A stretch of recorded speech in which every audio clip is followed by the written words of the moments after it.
Hebrew की translation में समर्पण का एक और मतलब दिया गया है। दूसरा मतलब क्या है? क्या मतलब है? क्या मतलब है? क्या मतलब है?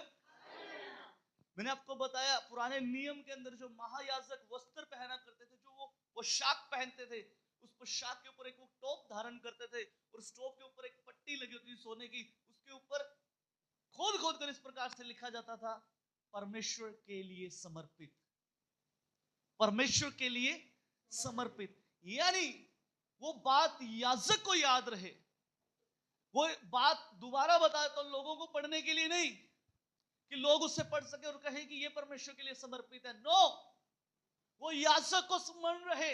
याजक जब भी उस टोप को धारण करे तो वो इस बात को याद रखे कि मैं परमेश्वर के लिए समर्पित हूं, मैं परमेश्वर के लिए समर्पित हूं।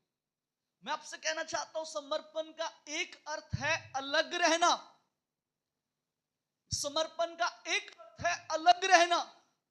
अलग रहने का मतलब आपने अपने आप को हमेशा ये याद रखना है, यदि आप परमेश्वर में समर्पित हैं, यदि आप अपने आप को कहते हैं कि मैं परमेश्वर के लिए समर्पित हूं, मैंने एक समर्पण को दिखाया है, तो सुनिए, मैं आपसे कहना चाहता हूं, आपको समर्पण के दूसरे अर्थ को समझने की कोशिश करनी है। समर्पण का दूसरा अर्थ है अलग रहना।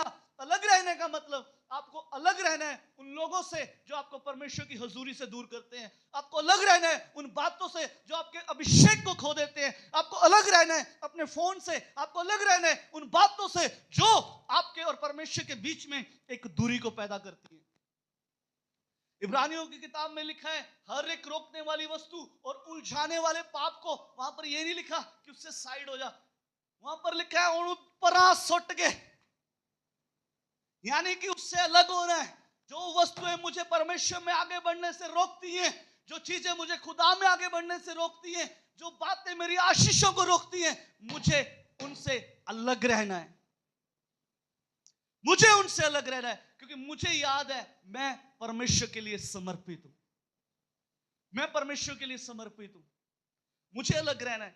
बाइबल के अंदर एक व्यक्ति है जिसका नाम है सैम